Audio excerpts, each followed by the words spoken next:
pagkakatiwalaan lahat ng sinasabi ng ating mga MCs. Mukhang puyat po silang tatlo at inaalihan ng ibang espiritu. Pero dahil magandang pakinggan yung sinabi nila, tinatanggap ko na rin. Kahit hindi totoo. Pero masarap pakinggan eh. Hayaan nyo pagsisikapan pa natin. You know, I discovered myself being too talkative these days.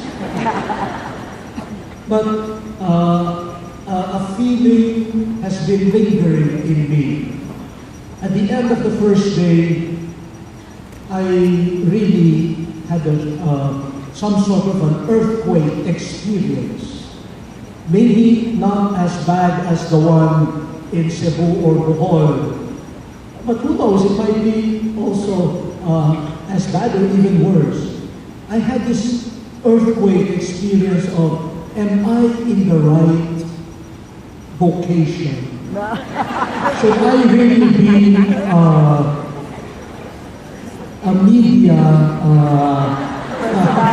a broadcast journalist or an interviewer? The offer of GMA 7 was quite good. I'm just waiting for the offer of ABS-CBN to make a decision. But yesterday brought another earthquake, an aftershock. And it occurred during the concert of the millennium. They told me I should just engage in full-time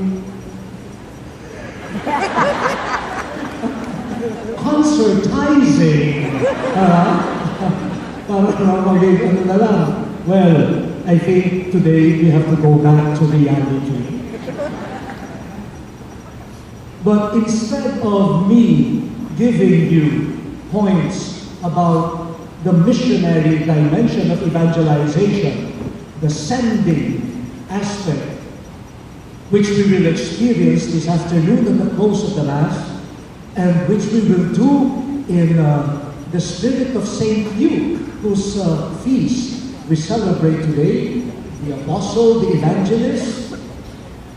I thought of just discarding my planned conference. I would like to put a face or faces to mission. And so, I would like to interview again our brothers and sisters from other countries who are here, so that they can tell their stories of mission, their experiences of mission. They are here, and Father Arevalo yesterday so passionately reminded the church in the Philippines to fulfill the mandate given to us by the Lord and by the recent popes for the church in the Philippines to go out, and especially to Asia, to share the light of faith. But everyone who is sent also receives. Everyone who is sent learns also from the people to whom he or she is sent. So it will be a mutual learning process today. This has not been organized this way, but we will try our best with the 15 minutes given to us before the break, and also the discussions in the workshops. May I call on stage, wala bang music?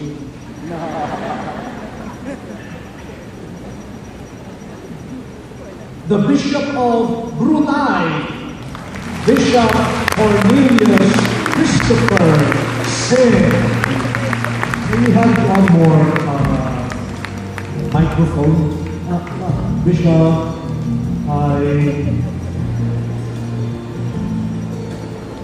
Uy! Did you see that? That's the first missionary dimension that we learned for today. He is used to doing that in Brunei. Trespassing. What is that here? Hello? Use your microphone. Hello? Wow. How are you? I'm fine. I'm supposed to interview you, huh?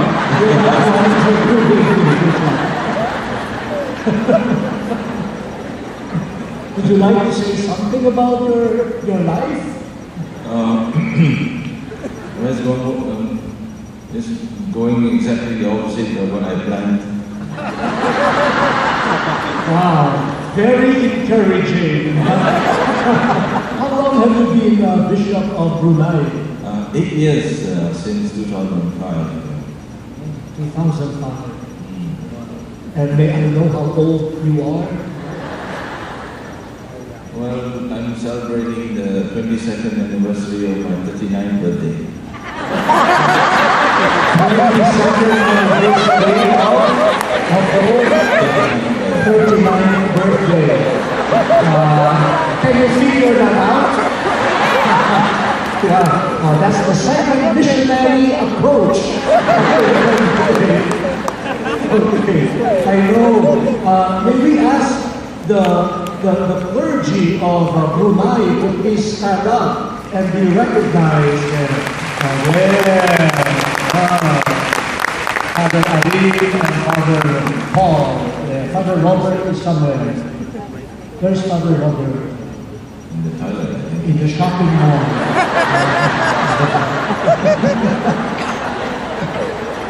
The third missionary endeavor. No shopping.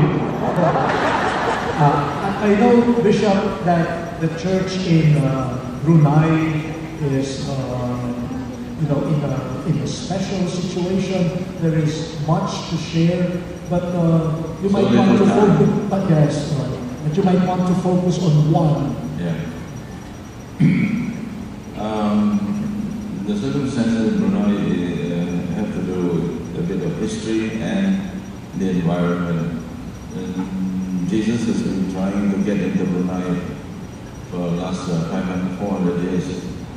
He arrived in the form of Franciscan missionaries in the 16th century, but they didn't last long. They stayed a week and then they left. And one of them without his head. Huh?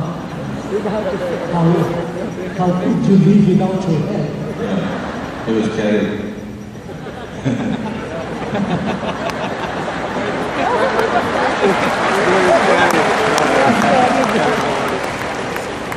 And then in the 17th century, another attempt also didn't last. In the 18th century, the Spaniard came. In the 19th century, he came. He stayed for 2 years. Also, nothing happened. And finally, in the 1920s, Jesus had more luck. 1920s. Yeah. Fairly recent. Very recent, yeah. But the church has, so the church has always been very difficult. And the Lord has a lot of problems with the church in Brunei. That's the history. We are very slow in doing things. The second point is the environment, because the environment as a minority, a small group of Catholics in a small country, we got used to being invisible. We have learned to, be quiet. Could you give us some figures, rough figures? How many Catholics are there in the country? 18,000 Catholics, 80% of them are Filipinos. 18,000, 18,000 Catholics in the country. But it's only 400,000 residents, so 80% Filipino. yeah. That's the barangay chapel here. Yeah. Yeah, the country is slightly bigger than Cebu or Bohol. Slightly bigger than Bohol or Cebu. We pray that no earthquake touch it. So what's the one thing I can share with you? Well, the first thing that I think our church has learned is that when God sends people to you, which is the 80% of the 18,000, they are there to make a difference. And we have learned a great deal from the transients. When we talk about evangelizing, I think they are evangelizing us. Yeah, they bring the traditions, customs, popular piety, and their zeal. And so this has really, so it's evangelization in reverse. Have you learned how to eat and sip? And balut. Balut. Balut. Thank you. It's a church that is like the majority of which is comprised of migrants. Yes. So therefore, a lot to teach the residents. The residents are, it took 400 years to establish a church, and they're still wondering, what to do. Whether they're waiting for the next visit of evangelizers, but they're already there. What do we do? I think evangelization is mostly practiced within the community. As I said, we are being evangelized, but we try to do our part also, particularly with the migrant population, because many of them, they talk about the treaty, dangerous, dirty, and degrading. A lot of these jobs are done by them, and they inevitably fall into crisis quite often. They need help, health crises, death, employment problems. So we do our best to assist them. I think what we try to do, we try to be a welcoming church. This is our vision. The vision, yes. So we welcome people like Cardinal Tagle. He came to Brunei twice. And I really felt the warm welcome. Yeah, very hot there. Very hot. Yeah, but I am a witness also, Bishop, to how much you care for the Filipino migrants and the other migrants, and how much the church in Brunei is also enriched by the presence of the migrants. So mission has really mutuality, yeah. And we hope that being welcoming people who are far away from home can find a home for as long as they are in our locality. Thank you. In case some people here are interested to add to the 80% of Filipino migrants there, will you welcome them? Yeah, we're very welcome. Please come and see me after the Mass. Okay, please come and see me after the Mass. Okay. Thank you very much, Pastor Bishop. Are you enjoying? Oh yeah, very much. I said, picked up a cold, too cold here. The hotter the better in Burma. There is a hospital on campus. I you went already? They asked me all the sicknesses I had. There are too many to describe. But you can say for another one. Thank you. So thank you very much, and we pray for the church in Brunei. Thank you for taking care of our Filipinos. Thank you. Another big hand for Bishop Cornelius. Bishop does a lot of good work for the youth.